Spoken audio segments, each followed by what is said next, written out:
الحمدللہ اللہ تعالیٰ نے رمضان کے آخری عشرے میں 27ویں شب میں عمرے کی سعادت نصیب فرمائی۔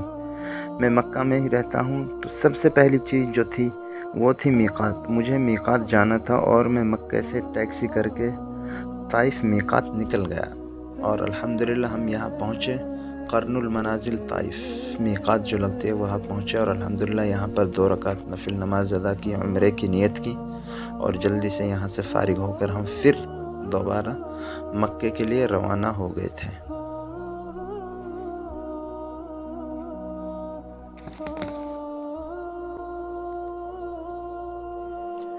اس سفر میں ایک سب سے اہم بات جو دل و دماغ کو چھو رہی تھی وہ یہ تھی کہ اس ٹیکنالوجی کے دور میں جب کہ راستے بہترین، گاڑیاں بہترین، پھر بھی تقریباً 1 گھنٹہ لگتا ہے جانے میں، لیکن آج سے 1400 سال پہلے ہمارے نبی پاک علیہ الصلوۃ والسلام نے طائف کا سفر کیا تھا۔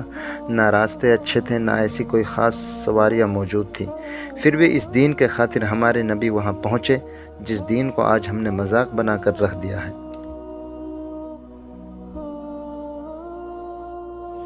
اللہ تعالی ہمیں دین کی صحیح سمجھ عطا فرمائے۔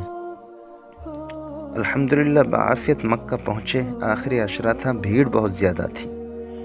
جیسے ہی حرم شریف کے قریب پہنچے تو دیکھا تہجد کی نماز کے بعد وتر کی تیسری رکعت میں شیخ سدیس دعا فرما رہے تھے، اور حرم کے چاروں طرف لوگوں کا ایک سیلاب نظر آ رہا تھا۔ بہت دلکش منظر تھا۔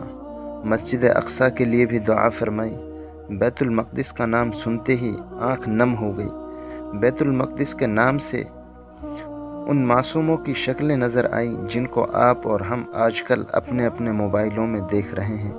بیت المقدس کا نام سن کر فلسطین کی وہ ماں یاد آ گئی جن کی گود ان کے معصوموں کے بغیر خالی ہو گئی۔ بیت المقدس کا نام سنتے ہی وہ ننھے منھے یاد آئے جنہوں نے اپنے ماں باپ کا سایہ سر سے کھو دیا۔ اللہ تعالیٰ فلسطین کے مسلمانوں کی غیبی مدد فرمائے۔ الحمدللہ بعافیت حرم شریف میں حاضری ہوئی۔ یہاں آ کر دیکھا جو عام دنوں میں دروازے کھلے رہتے ہیں وہ تمام دروازے بند تھے، بس مخصوص دروازوں کو کھول کر رکھا ہوا تھا، وہ صرف اس لیے کہ بھیڑ بہت زیادہ تھی۔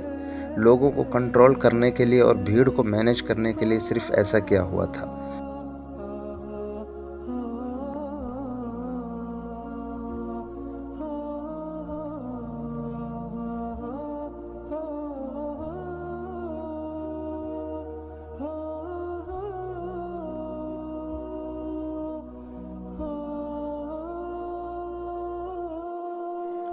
سوچا مطاف میں طواف کیا جائے، لیکن بھیڑ ہونے کی وجہ سے وقت زیادہ لگتا، اور مجھے فجر سے پہلے ہی طواف مکمل کر کے سحری میں بھی کچھ کھانا پینا تھا۔